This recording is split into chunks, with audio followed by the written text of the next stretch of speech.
Trump کے حالیہ بیانات سے محسوس ہو رہا ہے اس نے جو ڈیڈی بنا ہوا تھا اس کا ہندوستان کا، اس نے اس کو اپنے بیٹے کو اپنی جائیداد سے آگ کر دیا ہے۔ وہ کہہ رہا ہے ہندوستان کے ساتھ میں کم سے کم 70 سے 100% ٹیرف کروں گا، جو اس کی معیشت کی موت ثابت ہوگا۔ پاکستان اتنا سا نہیں رہا ہے، یہ پاکستان بنے گا آذربائیجان تک، یہ پاکستان بنے گا ایران تک، یہ پاکستان بنے گا ترکی تک، یہ پاکستان بنے گا افغانستان تک۔ معیشت بڑی بہتر ہو جائے گی، ہمیں کسی امریکہ جیسے ملک کی طرف دیکھنے کی ضرورت نہیں پڑے گی۔ پاکستان کی ریاست ہے تو ہم سب ہیں، اسلام ہے تو ہم سب ہیں، اس کے علاوہ ہمارے پاس کچھ نہیں۔ میں ہوں فاضل نقوی، آپ دیکھ رہے ہیں جسارت نیوز۔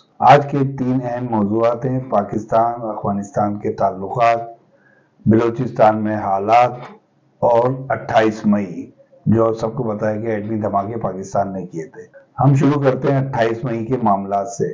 28 مئی پہ ایک بڑا اہم موضوع رہا، اس میں جو اشتہارات ایشو ہوئے اخبارات کو، ٹیلی ویژن کو، اس میں سب سے اہم موضوع جو رہا، ایک تو نواز شریف کی تصویر، بھٹو کی تصویر، اور سب سے جو مائنس تھی باقی افواج پاکستان کے سربراہان کی تصویر، صدر آصف زرداری کی تصویر، شہباز شریف وزیر اعظم صاحب کی تصویر، اور جنہوں نے ایٹم بم بنایا اور جنہوں نے تخلیق کرا ڈاکٹر قدیر خان، ان کو بالکل مائنس کر دیا۔ ڈاکٹر قدیر خان کے حوالے سے گورنمنٹ کی سطح پہ کوئی سیمینار میں ان کے اوپر ڈسکس نہیں ہوا۔ اس کے مقابلے میں جماعت اسلامی نعیم الرحمان نے یوم تکبیر کے حوالے سے انہوں نے یوم عبد القدیر خان بنانے کا اعلان کرا۔ حافظ نعیم الرحمان نے جو وہاں پر پروگرام کیا اور جو خراج تحسین پیش کرا، اس کی مثال پورے پاکستان میں کہیں نہیں ملتی۔ اور اس میں ایک میں بات ضرور کو کہنا چاہوں گا اس موقع پر، ظفر اللہ جمالی صاحب سابقہ وزیر اعظم پاکستان، پرویز مشرف کے دور میں جو پہلے وزیر اعظم بنے تھے، انہوں نے بڑا اہم کردار ادا کیا تھا۔ پرویز مشرف صاحب امریکہ کے حوالے کرنا چاہ رہے تھے ڈاکٹر قدیر خان کو، مگر میر ظفر اللہ جمالی صاحب نے مکمل مخالفت کری اور ڈاکٹر قدیر خان کو امریکہ کے حوالے نہیں کرنے، جبکہ ان کا تعلق بلوچستان سے تھا۔ وہ ایک محب وطن پاکستانی تھے، محب وطن بلوچی تھے، محب وطن بلوچی قوم کے لیڈر تھے، مگر اس کے باوجود انہوں نے کھل کر پاکستان کی حمایت میں اور پرویز مشرف جیسے ڈکٹیٹر کے خلاف کھڑے ہو گئے اور اپنی وزارت عظمیٰ کو بھی چھوڑنے سے گریز نہیں کرا۔ دوسرا موضوع پاکستان افغان تعلقات۔ پاکستان افغان کے تعلقات بہت بہتری کی طرف جا رہے ہیں۔ 1-2 سال سے بڑی کشیدگی چل رہی تھی پاکستان اور افغانستان کے حوالے سے۔ جو وزیر خارجہ صاحب اسحاق ڈار اور وہاں کے وزیر خارجہ امیر خان متقی صاحب جب چائنا کا دورہ کیا، دونوں کی میٹنگ ہوئی اور چائنا کے پریزیڈنٹ اور وزیر اعظم وہاں کے وزیر خارجہ نے بیٹھ کے جو میٹنگ کری، اس میں بڑی پیش رفت ہوئی، اور اس کے بعد وہ پاکستان آئے وزیر خارجہ اسحاق ڈار، اور آج اللہ کا شکر ہے کہ سفارتی تعلقات بحال کر دیا اور پاکستان نے افغان حکومت کو ایکسپٹ کر لیا اور سفارت خانہ کھولنے کی اجازت دے دی افغان حکومت کو اسلام آباد میں۔ یہ ایک بڑی اہم پیش رفت ہے بھارت کے حوالے سے۔ بھارت اس وقت خطے میں تنہا رہ گیا ہے۔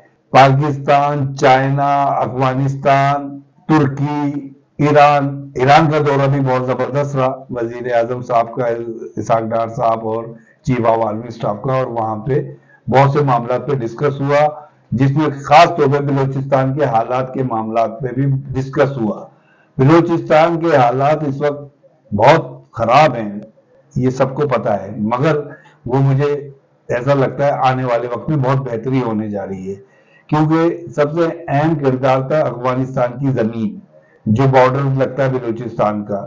بلوچستان اور افغانستان کا بارڈر طویل بارڈر ہے، اس کی وجہ سے وہاں سے مداخلت ہوتی تھی اور بلوچستان میں انتشار رہتا تھا۔ وہ جو سپلائی لائن کٹنے جا رہی ہے اور بھارت اس وقت بہت مشکل میں ہے، اس نے بہت تیزی کر دی ہے وہاں پر دہشت گردی کی بلوچستان میں، جس میں سوراب کا بھی کل کا واقعہ جو ہے بڑا اہم ہے، اس میں اسسٹنٹ کمشنر شہید ہوئے مقابلہ کرتے ہوئے۔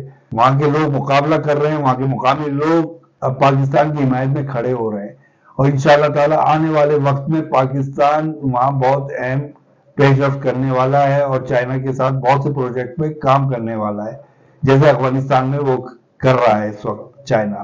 بھارت کی کٹ پتلی جو حکومت وہاں بنی ہوئی تھی بنگلہ دیش کی، وہ جب وہاں تختہ الٹا گیا اس کے بعد تو بھارت بہت اور طرح رہ گیا. بھارت کے چاروں طرف، پہلے پاکستان کے چاروں طرف مخالفین رہتے تھے، آج بھارت کے چاروں طرف مخالفین رہتے ہیں. یہاں تک کہ نیپال جیسا ملک بھارت کو آنکھیں دکھا رہا ہے، بھارت سے تعلقات توڑنے کا ارادہ کر رہا ہے. سری لنکا بھی مخالفت کر رہا ہے بھارت کی. تو بھارت کے جتنے بھی پڑوسی ہیں بھارت سے ناراض ہیں. بھارت بہت بری طرح سفارتی معاملات میں پھنسا ہوا ہے. دنیا میں اسے کوئی سپورٹ نہیں مل رہی. جو ڈیڈی تھے ٹرمپ صاحب، انہوں نے بھی ہری جھنڈی دکھا دی. میں آپ کو بڑی اہم بریکنگ نیوز دینے جا رہا ہوں، خاص طور پہ پاکستان کے ریسنٹ جو دورے ہوئے اس حوالے سے، جس میں ملٹری اور سول لیڈرشپ نے جو کردار ادا کیا وہ پاکستان کی تاریخ میں کبھی نہیں ملتا. پاکستان کی تاریخ میں ایسا معاملات کو حل کرنا بڑے پیمانے پہ یہ کبھی محسوس نہیں ہوا. اللہ کا شکر ہے، جب آپ نے آذربائیجان میں ایک پریس کانفرنس ہوئی جس میں ترکی کے سربراہ طیب اردگان، آذربائیجان کے سربراہ صدر مملکت تو پاکستان کے وزیر اعظم نے مل کے پریس کانفرنس کری، اس میں آپ ایک بڑی اہم چیز دیکھیں گے. وہاں چل رہا تھا سونی دھرتی اللہ رکھے. آپ دیکھتے رہ جائیں گے پاکستان کتنا طویل ہو گیا. یہ پاکستان اتنا سا نہیں رہا ہے.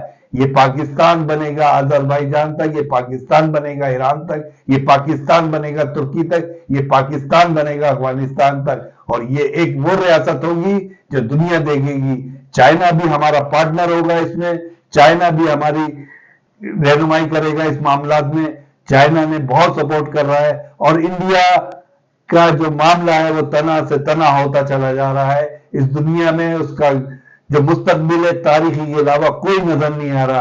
ادھر بنگلہ دیش اس کے منہ پہ کھڑا ہے، ادھر پاکستان کھڑا ہے، ادھر چائنا کھڑا ہے، اور افغانستان آخری اس کا جو دوست سمجھتا تھا وہ بھی ہاتھ سے چلا گیا. جب سے پاکستان نے سفارت خانہ کھولا، پاکستان نے ایک اہم پیش رفت کری، پاکستان نے پہل کری افغانستان سے ہاتھ ملانے میں، اور افغانستان نے گلے لگا لیا پاکستان کو. اور پاکستان کے ساتھ مل کر وہاں کے وزیر خارجہ نے بیان دیا، بڑا اہم بیان. یہ دوسری بریکنگ نیوز، اور بھارت کے لیے مصیبت ہی مصیبت کہ افغانستان کی جو سرزمین ہے وہ کسی دہشت گردی کے لیے استعمال نہیں ہوگی. آنے والے وقت میں بلوچستان میں امن و امان نظر آ رہا ہے. یہ جو آپ کو پھلچڑیاں نظر آ رہی ہیں افغانستان میں، بھارت سمجھنا چاہیے بھارت کو کہ بھارت اب تو تنا رہ گیا، مودی تو تنا رہ گیا. مودی تیرے پاس کچھ نہیں رہا. اب مودی تیری زمین بھی تیرے پاس نہیں رہے گی.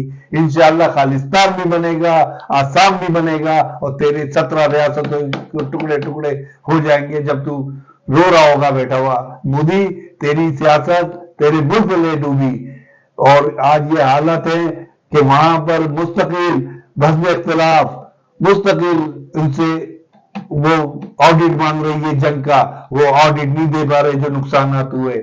اس کے علاوہ پاکستان جو مودی سپورٹ کر رہا ہے بی ایل اے کی شکل میں پاکستان میں بلوچستان میں، اس کو بھی اس میں ناکامی نظر آ رہی ہے. اس کی سپلائی لائن کٹنے جا رہی ہے، اسے یہ پتہ چل گیا ہے. اور ایران نے بڑا اہم کام کیا.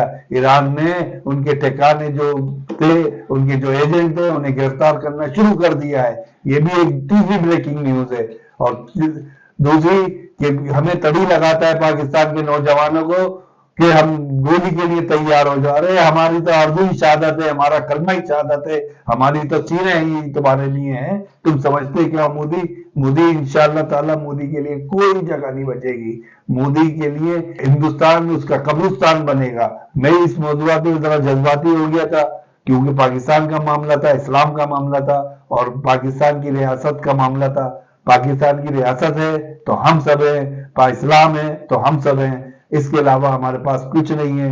اسلام ہی ہماری ایک اصل پہچان ہے. ہم مسلمان ہیں، اور جو یہ خطے میں ایک بڑی پارٹنرشپ ہونے جا رہی ہے مسلمانوں کے درمیان، چائنا جس کی رہنمائی کر رہا ہے، چائنا کو بھی اس میں بہت فائدہ ہے، اور پاکستان کو بھی بہت فائدہ ہے، تاجکستان کو بھی فائدہ ہے، ازبکستان کو بھی فائدہ ہے، آذربائیجان کو بھی فائدہ ہے، اور ایران کو بھی فائدہ ہے، اور ترکی کو بھی فائدہ ہے. سب ایک دوسرے سے بارڈر، یہ انشاءاللہ تعالی آنے والے وقت میں کھلے ہوئے بارڈر یورپی یونین کی طرح ہم آئیں گے، جائیں گے، ملیں گے، اور ہماری معیشت بڑی بہتر ہو جائے گی. ہمیں کسی امریکہ جیسے ملک کی طرف دیکھنے کی ضرورت نہیں پڑے گی.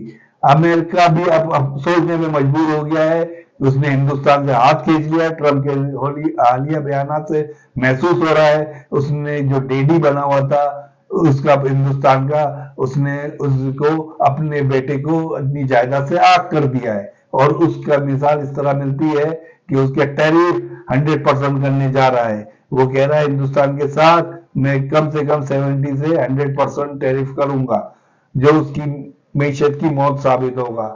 ہندوستان اس کا بہت بڑا پارٹنر ہے اس وقت بھی معاشی طور پر، مگر ٹرمپ نے وہ پالیسی چینج کری اور پاکستان کی طرف دیکھ رہا ہے، وہ پاکستان سے تعلقات بحال کرنا چاہ رہا ہے، جو پرانے معاملات ہیں ان کو رد کرتا چاہ رہا ہے۔ انشاءاللہ تعالی نیکسٹ پروگرام میں آپ سے رابطے میں رہیں گے، اور خطے میں جو تبدیلیاں ہو رہی ہیں اس حوالے سے ہم آپ کو مزید انفارمیشن پرووائڈ کر دیں گے۔ پاکستان زندہ باد، نعرہ تکبیر، اللہ اکبر۔